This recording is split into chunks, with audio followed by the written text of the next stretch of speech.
Good leaders organize and align people around what the team needs to do. Great leaders motivate and inspire people with why they are doing it. That's purpose. And that's the key to achieving something truly transformational. But what happens when the leaders in question err? Now, a quorum of councillors in the Ijebu East Local Government Area of Ogun State have suspended the chairman of the local government area, Wale Adedayo, for 3 months on allegations of maladministration and financial mismanagement.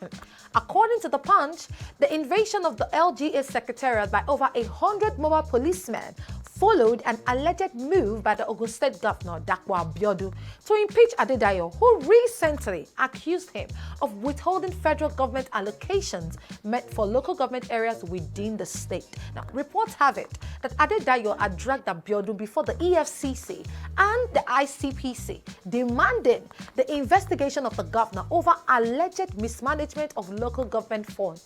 Adedayo accused Abiodun of withholding the statutory federal allocation due to the state's local government in the last 2 years. According to the council boss, Abiodun has not paid a dime to local government accounts as federal allocation in the last 2 years. Now, Adedayo, in separate petitions to EFCC and ICPC on Tuesday, called for the urgent intervention of the anti-graft agencies. In fact, there was a viral video which saw other chairmen disown the move of Adedayo as they visited Governor Abiodun to apologize for the development after the letter to Oshoba became a public issue that forced an immediate reaction from the Abiodun administration.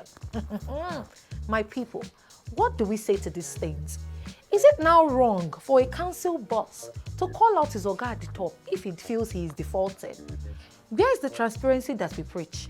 Because from where I'm standing, I don't understand this drama because it's like Nollywood. Or what are your thoughts about this issue? The Minister of the Federal Capital Territory, Nyesom Wike, has dared his party, the People's Democratic Party, to expel him, stating boastfully that nobody can expel him. Now, the former Rivers State governor, who spoke while featuring on the channel's TV program, said he was still a member of the PDP, despite taking an appointment in the government of the ruling APC. Guys, of course, we know that this Wike's remarks are coming off the back of his ministerial position, seeing as it is from the opposing party. And trust me when I say Wike said a lot. Now, I will just run by some of the things he said. Wike said, and I quote, "The person who will suspend me is when I couldn't produce a governor, 3 senators, and assembly members. I have not seen that person. Nobody would do it. How will discipline me? I should be the one calling for the discipline of these people who violated the party constitution. The way that the party said there must be rotation and you violated the constitution of the party, who dare say they will suspend me? Who is that person? I want to dare anybody who will say that." Now, according to Wike, he informed the leadership of his party before taking the ministerial offer of President Bola Tinubu of the APC. He said, and I quote, "I want to support Asiwaju to finish well," also maintaining that he owed no one an apology for supporting the power shift to southern Nigeria. He said, "We are just waiting for the presidential panel to finish. You will know who are those who are working well for the party. How can anybody talk about expelling me? A state that brought the governor, a state that brought 3 senators, a state that produced 32 House of Assembly members, a state that produced 11 out of 13 House of Representatives. The person that will suspend me is the one that couldn't produce a governor, is the one that couldn't produce 3 senators. I have not seen that person, with all due respect. Nobody would do it. So the issue of they would do it does not even arise." So my question to you guys is this: do you think another governor from the said PDP who would have told this same part of Wike, do you think the person would have gotten away with this? Let us discuss this in the comment section below. When you make a decision to have a child, what you don't know is that you are also making the decision to take responsibility for that child. You don't abandon your obligation as a parent because you have other plans. A 20-year-old lady, Nwaedoka Chidimma from Ebonyi State, has allegedly thrown her newborn into a pit toilet in Anambra State where she works. According to Punch Metro, the incident happened on the 27th of August 2023 while the baby was rescued late on the 29th of August 2023 after some residents heard him crying from the pit toilet.